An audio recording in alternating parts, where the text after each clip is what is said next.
La predicación o el título de esta predicación le hemos colocado una vida en crecimiento. Una vida en crecimiento y eficacia. Porque Dios quiere que la iglesia tenga este mensaje. Con el paso del tiempo nos damos cuenta que la vida cristiana toma ciertos matices, pero no siempre son las del Señor. El apóstol Pedro escribe esta carta y va dirigida hacia los cristianos. La iglesia, usted que está aquí congregada, ya tiene un tiempo en el Señor. Y esto que vamos a compartir de parte de Dios, se supone que debe de estar en su vida muy claro, sin ninguna ambigüedad. Vamos a leer un poquito desde el versículo 3. Segunda de Pedro 1:3. Si no estamos ahí, levante su mano, digan, pastor, como que no coordinamos el texto. Segunda de Pedro 1:3, ¿ya lo tiene? Como todas las cosas que pertenecen a la vida y a la piedad nos han sido dadas por su divino poder. Aquí Pedro dice que todas las cosas que pertenecen a la vida, y aquí de la vida habla de las cosas terrenales. Todo lo que hemos recibido aquí, desde el momento que conocimos a Cristo, Dios nos las dio. ¿Por qué? ¿Porque las merezcamos? No, porque su gracia y su divino poder nos las concedió. Ahora, las cosas, ¿cómo se adquieren? Dice el texto, ¿mediante qué? El conocimiento de aquel que nos llamó por su gloria y excelencia. Y aquí entra mucho la lectura de la palabra. Para poder saber de Dios, tenemos que leer la Biblia. Versículo 4. Por medio de las cuales, de las promesas, por medio de las cuales nos ha dado preciosas y grandísimas, ¿qué? ¿Qué nos dio Dios? Una vida estable, una vida sin problemas, una vida sin salud, con salud, una vida con dinero, sin dinero, no. Dios nos dio ¿qué? Promesas. Entonces tengamos cuidado, no le pidamos a Dios lo que Él no prometió. Él nos dio promesas. Algunas ya están cumplidas, otras se cumplirán en Cristo Jesús. Para que por ellas, para que por las promesas llegaseis a ser participantes de la naturaleza divina. El apóstol Pablo en la segunda carta a los Corintios dice, de modo que si alguien está en Cristo, nueva criatura es. Todas las cosas son hechas ¿qué? Nuevas. El texto sigue diciendo, habiendo huido de la corrupción que hay en el mundo. Es decir, venimos a Cristo y ahora el mundo ya no es nuestro hogar, como dice el canto por ahí que de repente cantamos. A causa de la concupiscencia, vosotros también, ¿a quién está hablando? A los cristianos, en este caso a usted esta tarde. Vosotros también poniendo toda diligencia. Los cristianos, según esta carta, tienen que poner ¿qué, hermanos? Diligencia. Fíjese que la palabra o la frase poner diligencia que está escrita ahí significa poner el esfuerzo máximo. Cuando el texto dice poner o poniendo toda diligencia, lo que el texto quiere decir es poner todo su esfuerzo. Es como, por ejemplo, algo muy práctico que vemos cuando una persona, un joven, una jovencita se va a estudiar una carrera. ¿Qué tiene que poner para terminarla? Esfuerzo, sacrificio, dedicación, porque tiene que terminarla, ¿cierto? Entonces, en el caso de la vida cristiana, el cristiano mismo tiene la responsabilidad de practicar la disciplina en todos los aspectos de su vida. Tenemos que ser diligentes. Cuando nosotros decidimos entregarle nuestra vida a Cristo, Pedro dice, ustedes tienen que poner toda la diligencia, todo el esfuerzo. Así, por ejemplo, otro ejemplo, valga la redundancia, un político que intenta ser presidente de un municipio. ¿Qué hace él? Campaña, invierte dinero, hace proselitismo, tiene que hacer discursos, se desvela. ¿Por qué? El fin es alcanzar ese objetivo. Entonces, la idea espiritual es la misma. Poner toda diligencia. Dice el texto: por esto mismo la palabra de Dios nos dice a nosotros, vosotros también pongan ¿qué? Todo su esfuerzo máximo, cristianos, añadid a vuestra fe ¿qué? Virtud. ¿Está conmigo ahí? Es decir, usted dice que es cristiano, usted dice que es parte de una iglesia, usted tiene que agregarle ¿qué?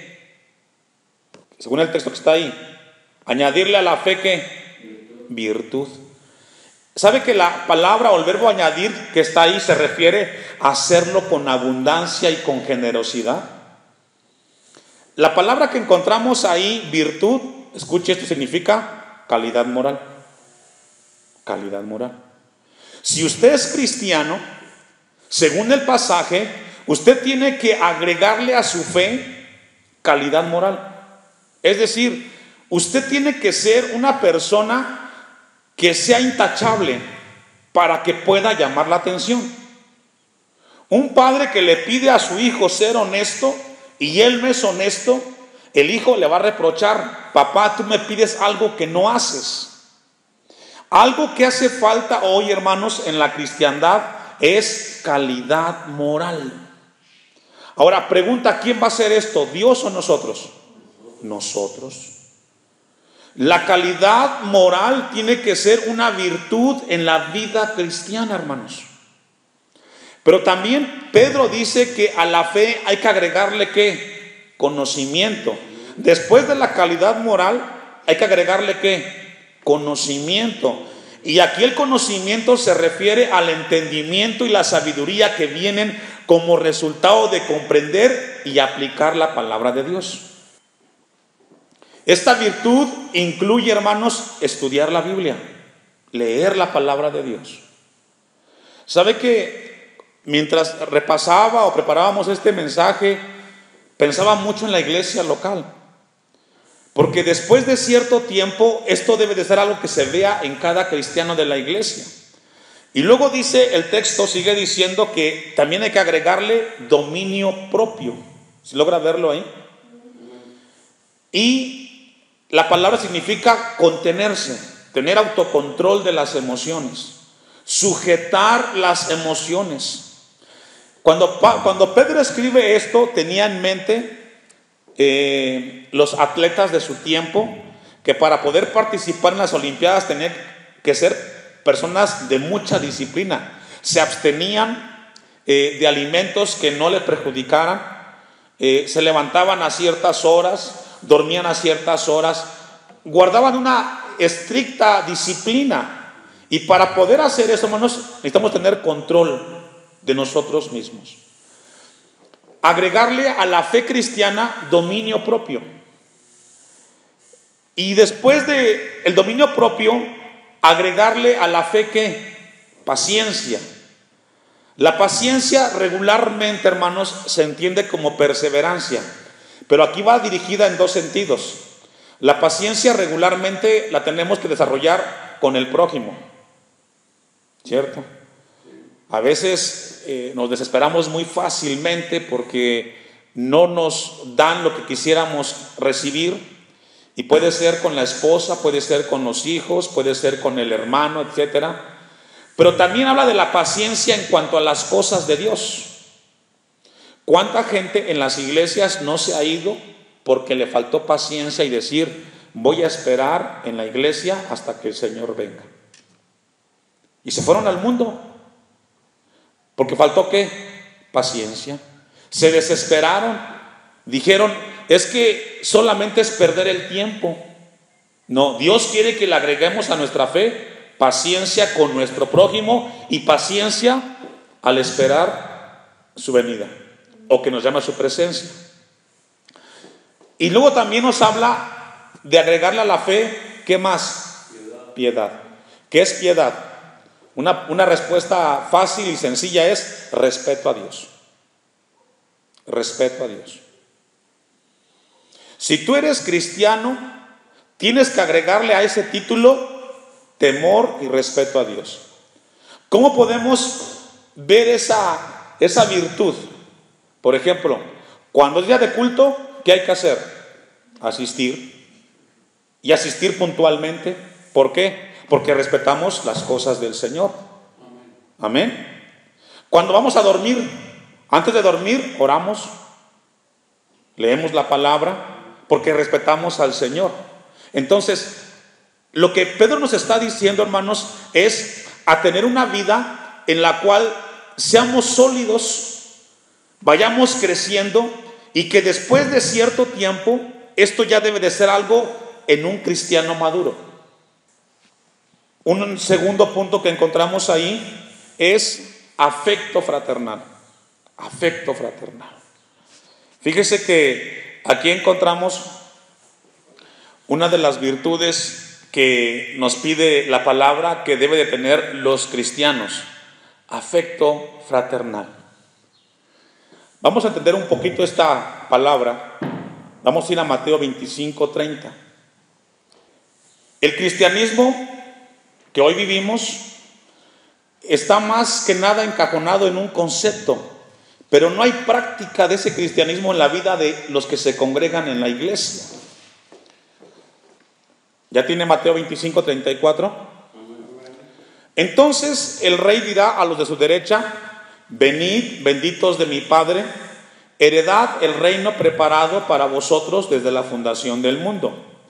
Porque tuve hambre y me distes de comer, tuve sed y me distes de beber, fui forastero y me recogisteis, estuve desnudo y me cubristeis, enfermo y me visitasteis, en la cárcel y vinisteis a mí. ¿Se recuerda cuando en Hechos 9 Saulo iba hacia Damasco persiguiendo a los cristianos de su tiempo? Y algunos querían meter a la cárcel y a otros matarlos, como Esteban.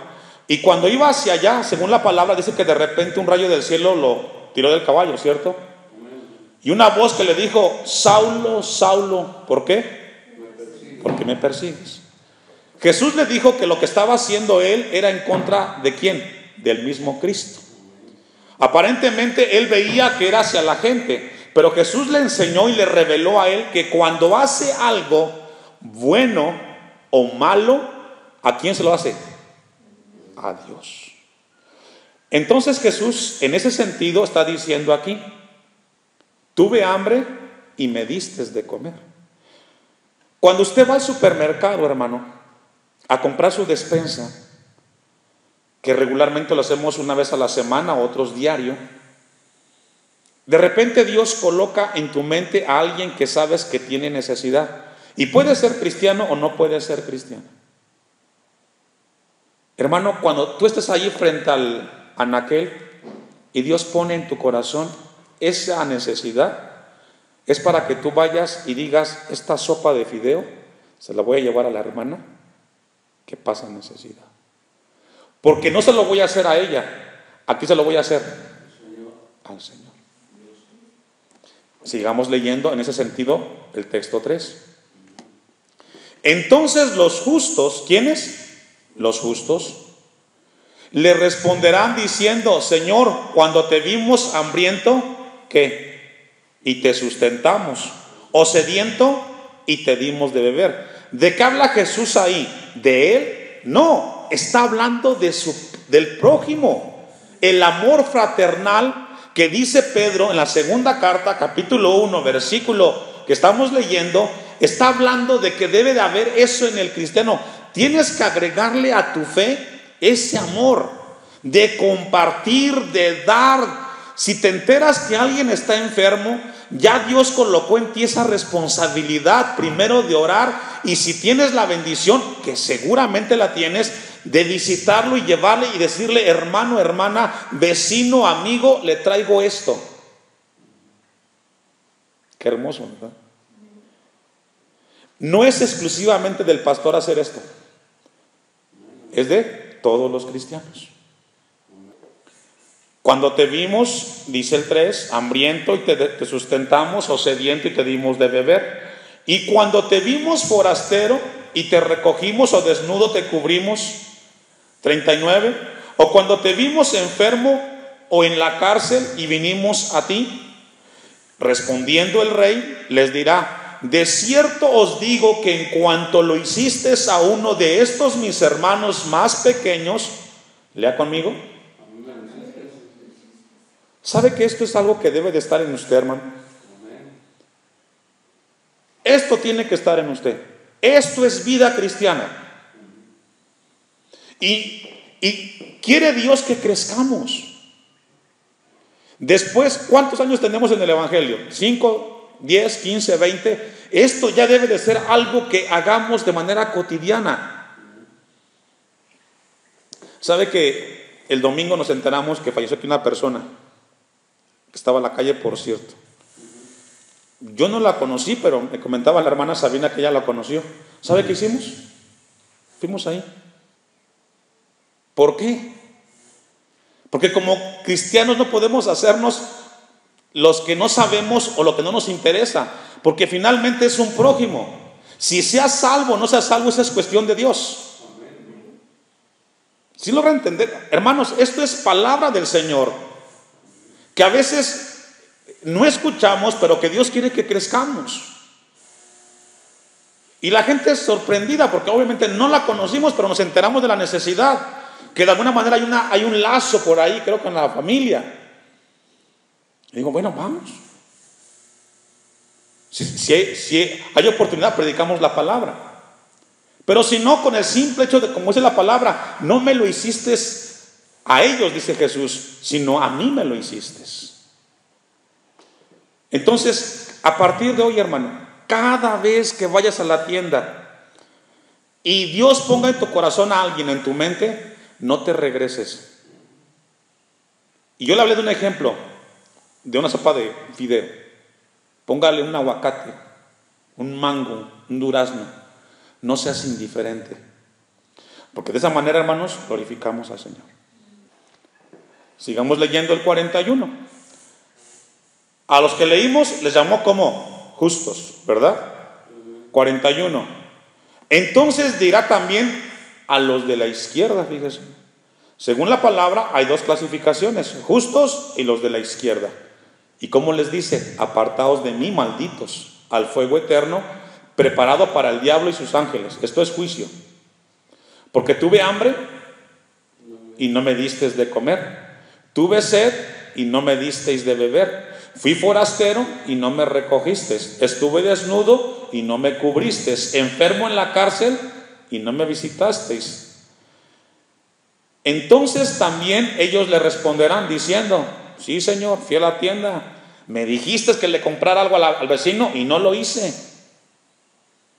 Me avisaste o me enteré por un conocido que un hermano estaba enfermo y tampoco fui a visitarlo.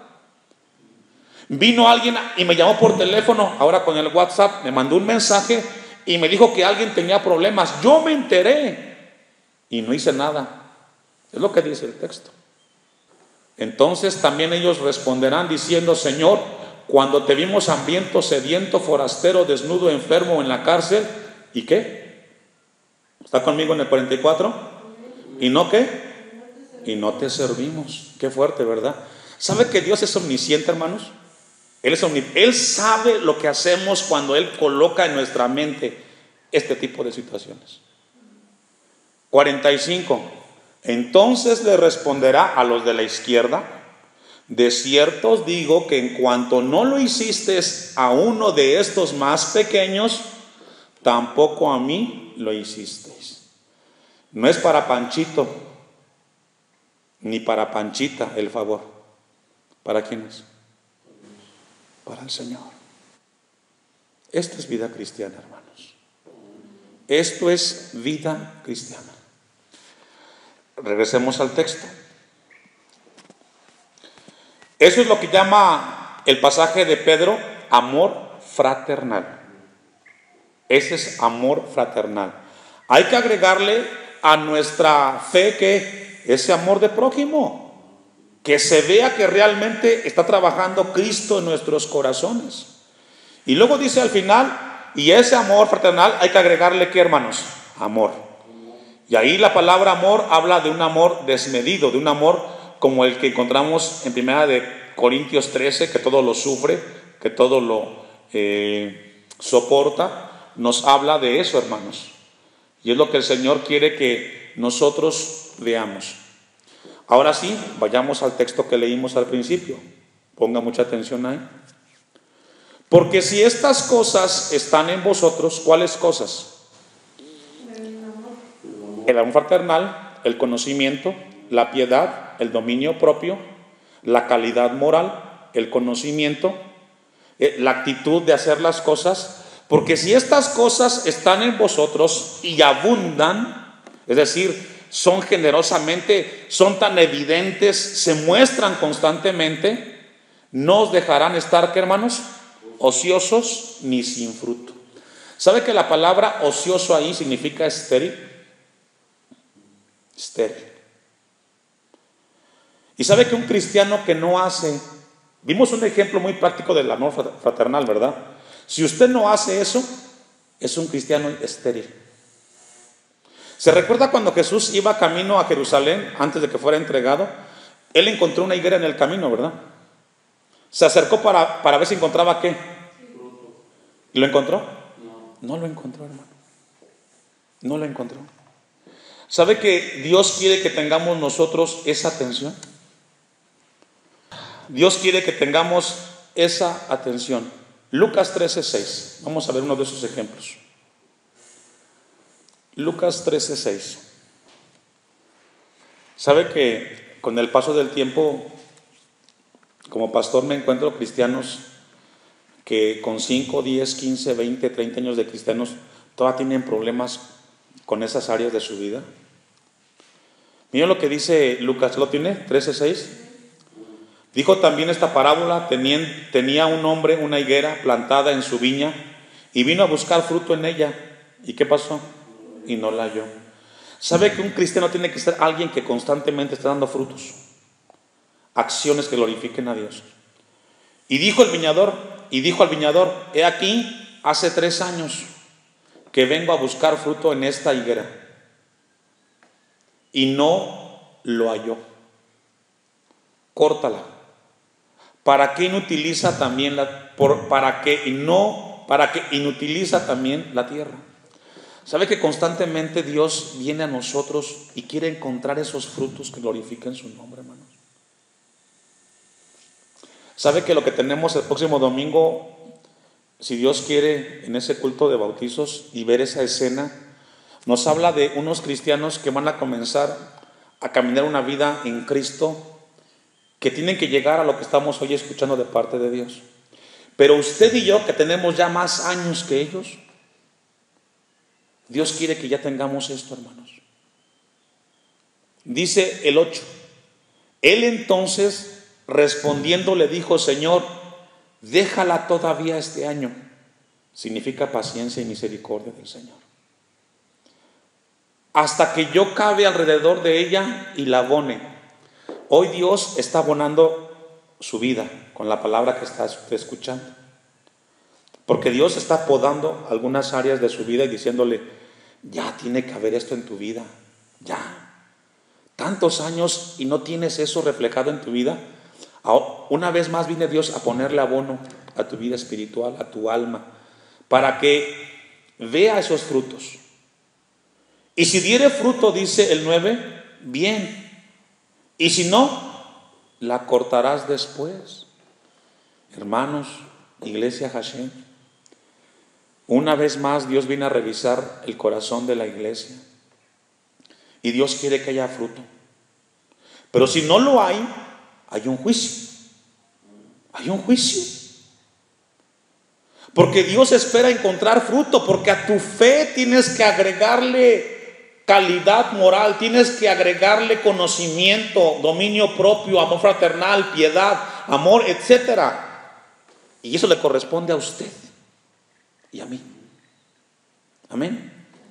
La paciencia de Dios es muy grande al seguir esperando que la palabra predicada produzca fruto en el corazón de su iglesia. Vayamos al texto, avancemos. Porque si estas cosas, estoy en el texto de 2 de Pedro 1:8, porque si estas cosas están en vosotros y abundan, no nos dejarán estar ociosos ni sin fruto. Es decir, el que está estéril y sin fruto no le está agregando nada a lo que dice creer en Cristo. Simplemente dice soy, pero no le agrega nada. En cuanto al conocimiento de nuestro Señor Jesucristo. Texto 9. Pero el que no tiene estas cosas, ¿qué cosas? Las que ya dijimos, las que ya leímos. Calidad moral, conocimiento, dominio propio, piedad, amor fraternal, etc. Pero el que no tiene estas cosas, tiene la vista ¿qué? Muy corta, es ciego. ¿Sabe que la palabra que encontramos ahí, vista corta, viene de la palabra en el griego que se traduce la palabra miopía? No la puedo pronunciar, pero significa eso. La frase vista corta, de ahí viene la palabra miopía. ¿Qué es la miopía, hermanos? Es una enfermedad o una anomalía que está ¿en dónde? En los ojos, y que produce una visión ¿qué? Borrosa. El que tiene miopía, pues nos toca usar los lentes, ¿verdad? Y ves algo a lo lejos y no sabes si está allá o viene para acá, o va o viene. Y sabe que si aplicamos esa definición al texto, dice que el que no tiene estas cosas, hermanos, no está viendo con claridad la vida cristiana.